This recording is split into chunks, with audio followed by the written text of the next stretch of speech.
பெண் வீட்டுக்காரங்க என்ன சொல்லுவாங்கன்னா கன்னிகையை வந்து தானம் பண்ண போகிறோம். ஒரு கன்னிகையை தானம் பண்ணுறது 1000 அஸ்வமேத யாகங்கள் பண்ணுறதுக்கு சமமாக பெண்ணை வந்து கன்னிகை தானம் பண்ணுறது. விவாக சுபமுகூர்த்த பத்திரிகைன்றது இப்போ பத்திரிகையில் பேர் போடுறதே தப்பு. அது கன்னிகாதான பாணிகிரகம் தான். அது கல்யாணம்ன்றது திருமங்கலம் மாங்கல்யன்றதே கிடையாது நம்ம சம்பிரதாயத்தில்.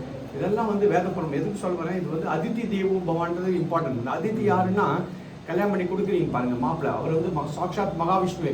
நீ வீட்டுக்கு வர விருந்தினை வந்து அவமரியாதை பண்ணிட்டு நீ சுவாமி வந்து இங்கே சேவிச்சு பலன்னு கிடையாது. உனக்கு வீட்டுக்கு வர விருந்தினே மகாவிஷ்ணுவாக வராராம். அதுதான் வீட்டுக்கு வந்து உங்களுக்கு இப்பெல்லாம் தண்ணி கொடுக்குற பார்க்க கிடையாது. சாப்பாடு நீங்கள் சாப்பிட்டு வந்துருப்பீங்க, நாங்கள் சாப்பிட்டுட்டோம் அப்படின்னு சொல்லி அனுப்பிச்சோம். அதான் தப்பு கான்செப்ட். அதித்தி தேவோ பவான்றது வேதம். நம்ம சமைக்கிற சாப்பாட்டை ஒரு அதித்திக்கு போட்டுட்டு தான் சாப்பிடணுன்றது வேதம். அது காரைக்குடி சைட்லாம் ஃபாலோ பண்ணுவா. இலையில என்ன பண்ணுவான்னா சாதம் எல்லாம் போட்டோம்னா பூதபலின்னு ஃபர்ஸ்ட் எடுத்து வச்சிருவா. அது யாருக்கு அப்படின்னா எப்பயுமே வந்து நம்ம வீட்டில் யாருக்கு ப்ரிப்பேர் பண்ணோம் ஃபர்ஸ்ட் அதித்தி. அதித்தி வரல டெய்லி சொந்தக்காரன் வர மாட்டான், பசு மாட்டுக்கு கொடுக்கணும் இல்லை காக்காய்க்கு வைக்கணும். அதுக்கு தான் வந்து அரிசி மாவில் வந்து மிக்சியில் அரைச்சி கோலம் போடுவா. இந்த அதித்தி சாப்பிடணுன்ட்டு அதித்தி சாப்பிட்டுட்டு தான் நம்ம சாப்பிடணும். அதான் சாப்பாடு. நீ அதித்திக்கு கொடுக்காம நீ சாப்பிட்டேன்னா அது சாப்பாடே கிடையாது, வேற ஒரு மீனிங் ஆகிடும். அதனால் இவ்வளோ சிஸ்டம் எல்லாம் சொல்லியிருக்கு. அதனால் காரைக்குடி சைட்லாம் என்ன பண்ண பூதபலி இப்போ கூட நீங்கள் வந்து ஃபாலோ பண்ணலாம், ஃபாலோ பண்ணும்.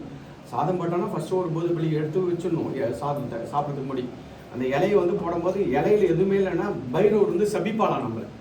அது நான் எல்லாருக்கும் பாருங்க என்னடா படுவாங்க நமக்கு எதுவுமே பண்ணணும்னு சொல்லிட்டு சாபம் கொடுப்பாலாம். அதனால என்ன பண்ணணும்னா நம்ம இலையில வந்து பரிமாறும் போது நம்ம வந்து சாப்பிட்றதுக்கு முடி அது ஒரு பொடியை எடுத்து வச்சிடணும். அதுக்கு பேர் பூதபலியும் பேர். எல்லாம் வாழ்க்கையில் ஒத்தோட டிபெண்ட் பண்ணி தான். நீ காலி இலையை போட்டோன்னா அந்த பைரவரும் சாபம். அதனால இது நிறைய அதுக்கு தான் என்ன சொல்லியிருக்கேன், மாதர் தெய்வோபவா, பிதிர் தெய்வோபவா, ஆச்சாரிய தேவோபவா, அதித்தி தேவோபவான்றது அதான் இம்பார்ட்டன்ட். அதித்திங்கிறது யாரு, நீ கோவிலுக்கு தான் வந்து பெருமாளை சேவிக்கணும்னு வீட்டுக்கு வர கெஸ்ட்டு தான் உனக்கு ஃபர்ஸ்ட் மகாவிஷ்ணு. அவரை நீங்கள் எவ்வளோ அவன் என்னதான் வந்து துரோகம் பண்ணியிருந்தாலும் வீட்டுக்கு படியேறி வந்துட்டானா சாட்சாத் மகாவிஷ்ணு. அதுக்கு தான் என்ன பண்ணுவேன்னா வாழை இலையில போடுவான், எச்சத்தட்டில் கூட போட மாட்டான். இப்போ வாழை இலையில நம்மளே சாப்பிட்றதுல வேறு கெஸ்ட்டுக்கான்னு சொல்லி அனுப்பிச்சு விட்டுறோம் பாதியிலே. எங்கள் பெரியமாவே அப்படிலாம் கோவில் சுற்றிட்டு இருக்கும்போது நாங்கள் இன்னைக்கு ஒரு நாள் வாங்கன்னு சொல்லிட்டாங்க. அது வராத நாள் அர்த்தம். அதெல்லாம் பேசுறதுக்கு லாங்குவேஜ் நிறைய ஒரு அதித்தியை வராதுன்ட்டு இன்னொரு நாள் பார்க்கலாம் நான் வெளியில் போகிறேன்னு சொல்லிட்டு எல்லாம் கிளம்பிடுறேன். அதனால் என்னென்னா இதெல்லாம் சிஸ்டம், இப்படி தான் வாழணுன்றது சிஸ்டம். அதித்தி தேவோபவான்றது ஏன் இவ்வளோ நேரம் அதுக்கு இம்பார்ட்டன்ட் கொடுக்குறேன்னா நம்ம கோவிலுக்கு தான் வந்து பெருமாளை சேவிக்கணுன்றது இல்லை. வீட்டுக்கு வர சொந்தக்காரனே வந்து அதித்தி மகாவிஷ்ணு, சாட்சாத் மகாவிஷ்ணு. அதனால் இந்த எப்படின்னா இந்த சிஸ்டத்தை என்ன பண்ணிட்டா அந்த சோமகன் கொண்டு போய் கடலில் ஒளி வச்சிடறான். 4 வேதங்கள் ரிக் யஜூர் சாமம் மதுரம் வேதத்தில் கொண்டு போய் ஒளி வச்சுட்டு கிளாக் சிஸ்டத்தை என்ன பண்ணுறான் ஆன்டி கிளாக்காக மாற்றுறான். அவன் 5வது வேதத்தை இம்ப்ளிமெண்ட் பண்ணுறான். நம்ம எல்லாம் பிரம்மராட்சசால் மாதிரி நைட்டு முடிச்சுட்டு இருக்கோம், காத்தால் தூங்குவோம். மாதர் தெய்வ உபவா கிடையாது, பித்திரு தெய்வ உபவா கிடையாது. அவன் ஒரு சிஸ்டத்தை ஃபாலோ பண்ணுறான். இந்த சிஸ்டம் வந்து நம்மளால் வந்து நைட்டில் முடிச்சுட்டு இருக்க முடியல. எத்தனை நாள் நைட் ஷிஃப்ட் பார்ப்பேன், நீ டேயில் வந்து தூங்குவியா, நீ டேயில் படுக்கப்பட்டாகவும் தூக்கம் வராது. இந்த சிஸ்டம் வந்து செட் ஆகலை. ஏன்னா பெருமாள்கிட்ட பிரார்த்திக்கிறான். அப்போ அந்த சோமகன் கொண்டு போய் கடலில் ஒளி வச்சுட்டான். சிஸ்டம் மாறி எடுத்து இந்த சிஸ்டம் வந்து நமக்கு செட் ஆகலை, நீங்கள் தான் ஏதாவது பிரபஞ்சத்தை காப்பாற்றணும்ட்டு பெருமாள்கிட்ட பிரார்த்திக்கிறான். பார்க்குறாரு என்னடா இது வேதத்தையே பிரம்மாயிட்டம் அப்படின்னு போயிட்டு அவன் எங்கே இருக்கான்னு பார்க்கும்போது அவன் சமுத்திரத்தில் இருக்கான். அதனால் பெருமாள் மத்ஸ்யவதாரம் எடுத்து அந்த சோமுகன்ற அசுரனை வந்து அங்கே வதம் பண்ணுறார். யுத்தம் நடக்குது, ரொம்ப பராக்கிரமசாலி. அந்த சோமுகனை வதம் பண்ணுறார் மத்ஸ்யவதாரம் எடுத்து. மத்ஸ்யவதாரம் சமுத்திரத்தில் முடிஞ்சிடும்.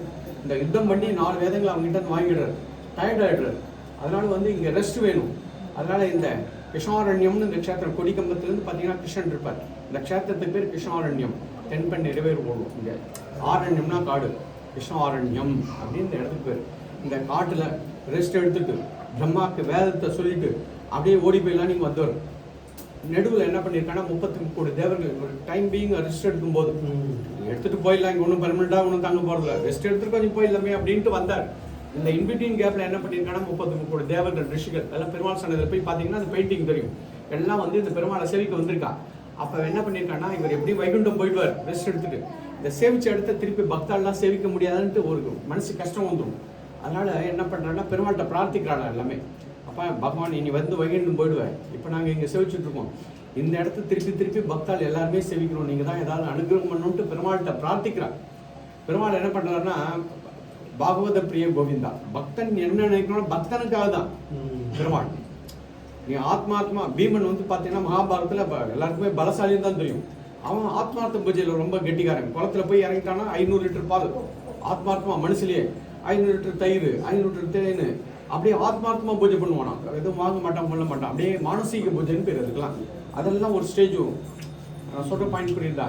இதெல்லாம் அப்படி போயிட்டு இருக்கும்போது பக்தன் என்ன ஆசைப்படுறாரோ அதனால தேவலோக சீஃப் விஸ்வகர்மா கூப்பிடுறாரு.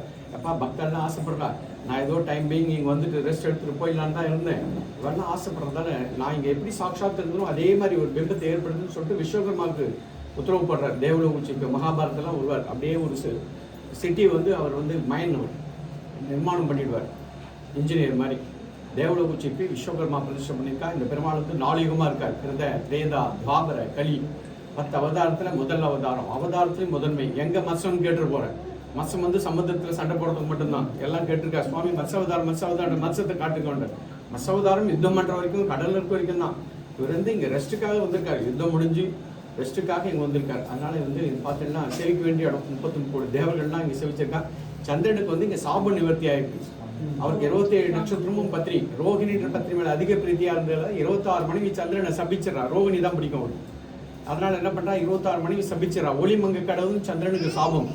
நாரதர்கிட்ட போய் உபாயம் கேட்கிறார். ஆதிரங்கம் போய் ரங்கநாதர் தபஸ் பண்ண அந்த 10 நாள் ஏற்பட்ட சாபம் நிவர்த்தி ஆகும்னு சொல்லி அனுப்புறாரு. இந்த க்ஷேத்திரத்துக்கு சந்திரன் வந்து தபஸ் பண்ணி அந்த 10 நாள் ஏற்பட்ட சாபம் வந்து இங்கே நிவர்த்தி ஆயிருக்கு. கோயில் வெளியில் வலதுபுறம் பார்த்தீங்கன்னா சந்திர புஷ்கரணி, அவர் தபஸ் பண்ண இடம் புஷ்கரணி இருக்குது, ஆனால் தீர்த்தம் கிடையாது, சந்திர புஷ்கரணி. அதனால 33 கோடி தேவர்கள் ரிஷிகள் எல்லாம் வந்து செவிச்சிருக்கா. பெருமாள் வந்து பல மூலிகைகள் உருவானவர். நாமளே ஒரு செவிக்கிறோம்னா பூர்வ ஜென்ம புண்ணியம் பண்ணியிருந்தாலும் இந்த பெருமாள் வந்து செவிக்க முடியும். இங்கே நட திறந்தே இருக்கும். அதனால 6லேருந்து 28 வரைக்கும் கண்டினியூவாக சேவை. பெருமாளுக்கு வஸ்திரம் சாத்தணும் வேண்டிக்கலாம், தாயாருக்கு புடவை சாத்தணும் பிரார்த்தனை பண்ணிக்கோ. நட திறந்தே இருக்கும். வாங்க, அடிக்கடி வாங்க.